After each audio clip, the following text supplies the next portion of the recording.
ನೀನೊಲಿದರೆ ಬರಡು ಭಯನಾಗುವುದಯ್ಯ.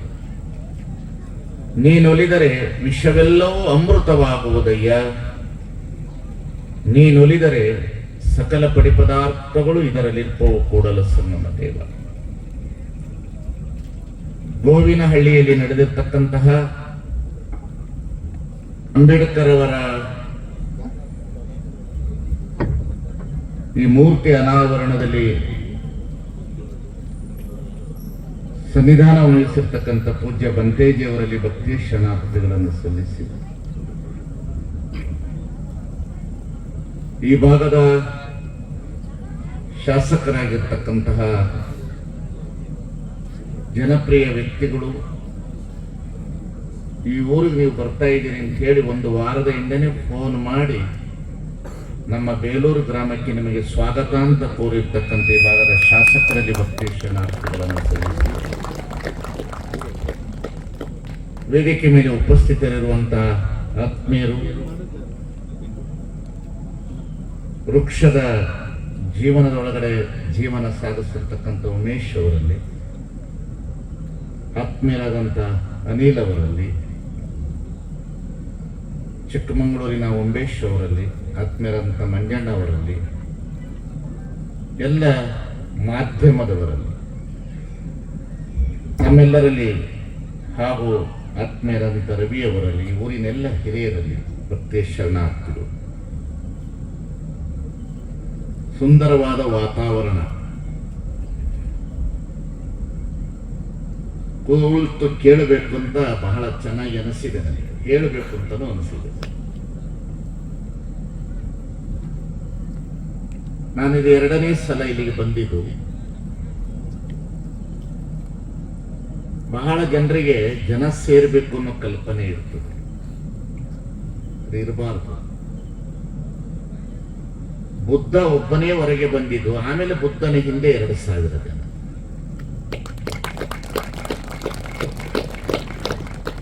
ಬಸವಣ್ಣ ಮನೆ ಬಿಟ್ಟಾಗ ಯಾರು ಇಲ್ಲ, ನಾನು ಮನೆ ಬಿಟ್ಟಾಗಲೂ ಯಾರು ಇಲ್ಲ. ಅಪೇಕ್ಷೆ ಒಳ್ಳೇದು, ನಿರೀಕ್ಷಣೆ ಮಾಡೋದು ಒಳ್ಳೇದು, ಅದರ ಬಗ್ಗೆ ಅಪಸ್ವರಗಳು ಬರಬಾರದು. ಹೇಗಿದ್ದೇವೆ ಅಂದ್ರೆ, ಇನ್ನೊಬ್ಬರನ್ನ ತೆಗಳಿದ್ರೆ ಅಥವಾ ಇನ್ನೊಬ್ಬರನ್ನ ವಿರೋಧಿಸಿದರೆ ದೊಡ್ಡವರಾಗ್ತೇವೆ ಅಂತ ತಿಳ್ಕೊಳ್ತೀವಿ. ಆಗೋದಿಲ್ಲ. ಅದೇನು ಸಣ್ಣ ಗೆರೆ ಪಕ್ಕದಲ್ಲಿ ದೊಡ್ಡ ಗೆರೆ ಎಳಿಬೇಕು, 0 ಕ್ಯಾಂಡಲ್ ಪಕ್ಕದಲ್ಲಿ 1000 ಕ್ಯಾಂಡಲ್ ಬಲ್ಬ್ ಹಾಕಬೇಕು. ಅದಿರ್ತದೆ, ಸಣ್ಣದಾಗಿ ಮಿಣಕ ತೋರಿತಾ ಇರ್ತದೆ.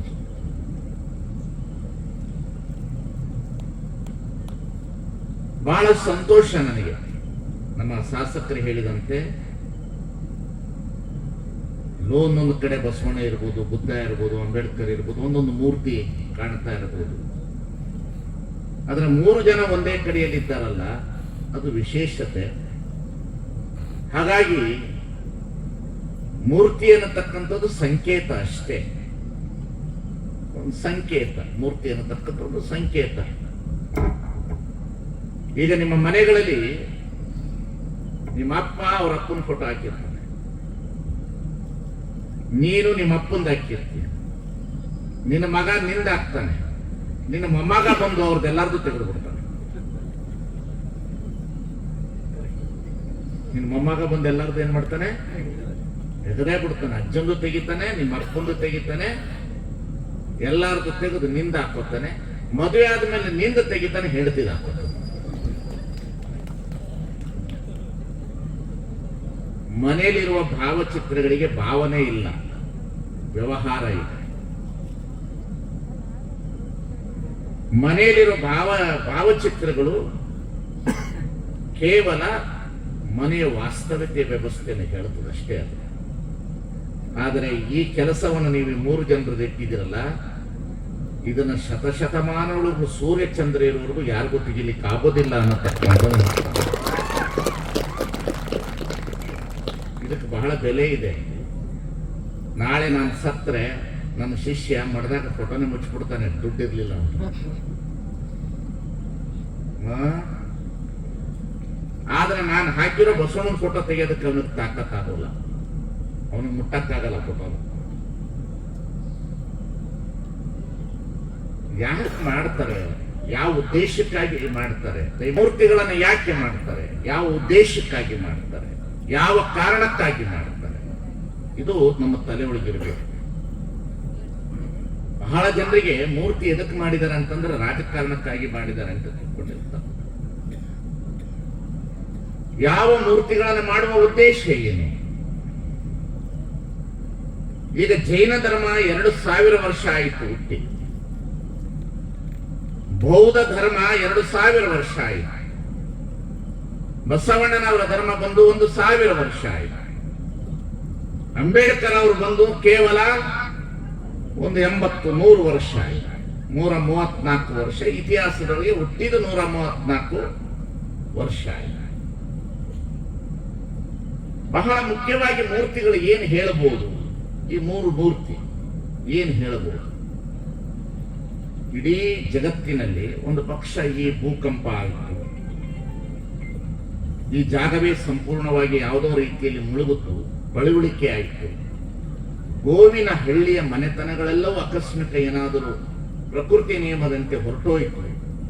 ಆವಾಗ ಗೋವಿನ ಹಳ್ಳಿಯ ಇತಿಹಾಸವನ್ನು ಹೇಳುವಂತ ಶಕ್ತಿ ಇರ್ತಕ್ಕಂಥ ಮೂರ್ತಿಗಳು ಯಾವುದಂದ್ರೆ ಆ 3 ಮೂರ್ತಿಗಳು ಈ ಊರಿನ ಇತಿಹಾಸವನ್ನು ಹೇಳುತ್ತವೆ. ಬಹಳ ಜನರಿಗೆ ಮೂರ್ತಿಯ ಬಗ್ಗೆ ಕಲ್ಪನೆ ಇಲ್ಲ. ಬಹಳ ಜನರಿಗೆ ಮೂರ್ತಿಯ ಬಗ್ಗೆ ಇತಿಹಾಸ ಗೊತ್ತಿಲ್ಲ.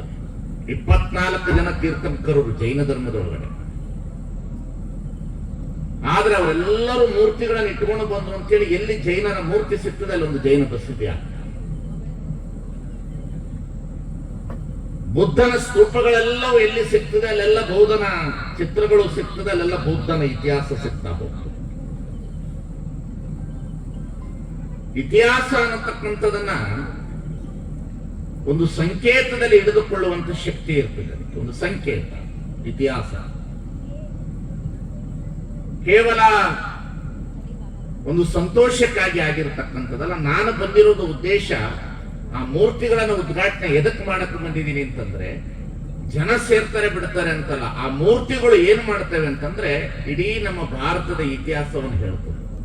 ಇಡೀ ಭಾರತದ ಇತಿಹಾಸ ಹೇಳ್ತದೆ. ಇಲ್ಲೇ ಹೋಗ್ರಿ, ಯಾವುದೇ ವೇದಿಕೆಗೆ ಹೋಗ್ರಿ, ಇಲ್ಲೇ ಹೋಗ್ರಿ, ಮೊದಲು ಇದನ್ನು ಯಾಕೆ ಮಾಡಿದ್ದಾರೆ ಅನ್ನತಕ್ಕಂಥದ್ದು ನಮ್ಮ ತಲೆ ಒಳಗಿದ್ರೆ ನಾವೆಲ್ಲರೂ ಸೇರ್ತೇವೆ.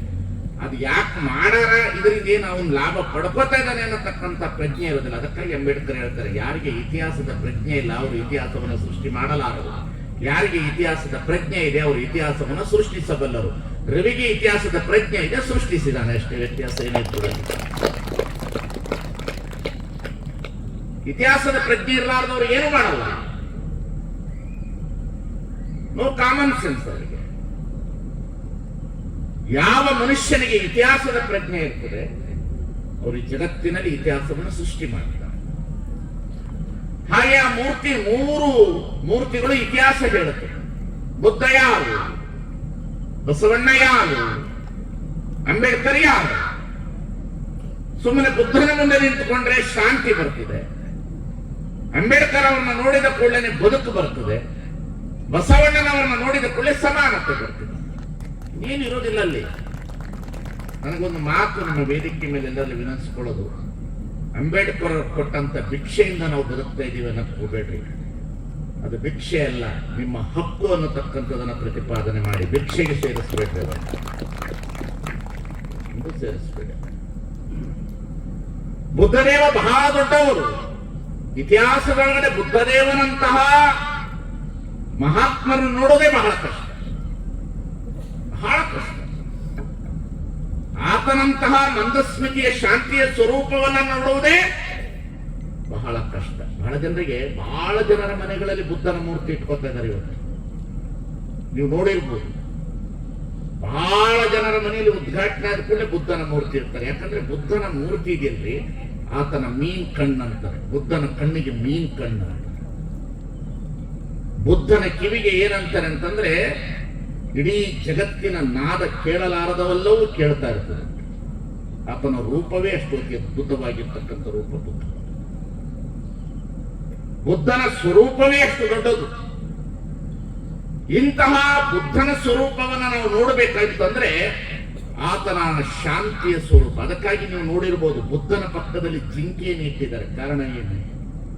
ಹರಣಿಯನ್ನು ಇಟ್ಟಿದ್ದಾರೆ. ಕಾರಣ ಏನು? ಜಿಂಕೆ ಯಾಕನ ಇಟ್ಟು ಬುದ್ಧನ ಪಕ್ಕದಲ್ಲಿ? ಕಾರಣ ಏನು ಬುದ್ಧನನ್ನ ಅಲ್ಲಿ ಇಡ್ಲಿಕ್ಕೆ ಕಾರಣ ಅಂದ್ರೆ, ಜಿಂಕೆ ಗಾಳಿಯಲ್ಲಿ ಬರ್ತಕ್ಕಂತ ಸೂಕ್ಷ್ಮ ಶಬ್ದವಾದ ಸಂವೇದನೆ ಮಾಡಿ ತನ್ನ ಆತ್ಮಗೌರವವನ್ನು ಉಳಿಸಿಕೊಳ್ಳುವ ಶಕ್ತಿ ಪ್ರಾಣಿಯಾದವರಿದ್ರೆ ಅದು ಹರಣಿ ಅಂತ, ಜಿಂಕೆ ಅಂತ. ಇಷ್ಟು ಸೂಕ್ಷ್ಮ. ಇತಿಹಾಸ ಚೆನ್ನಾಗಿ ಓದಬೇಕ್ರಿ. ಸುಮ್ಮನೆ ಜೈ ಜೈ ಎಂದು ಬಿಡೋದು. ಯಾವ ಕಾರ್ಯಕ್ರಮಗಳು ಅಭಿಮಾನದಿಂದ ಆಗಬಾರದು, ಅನುಭವದಿಂದ ಆಗಬೇಕು ಮನುಷ್ಯ.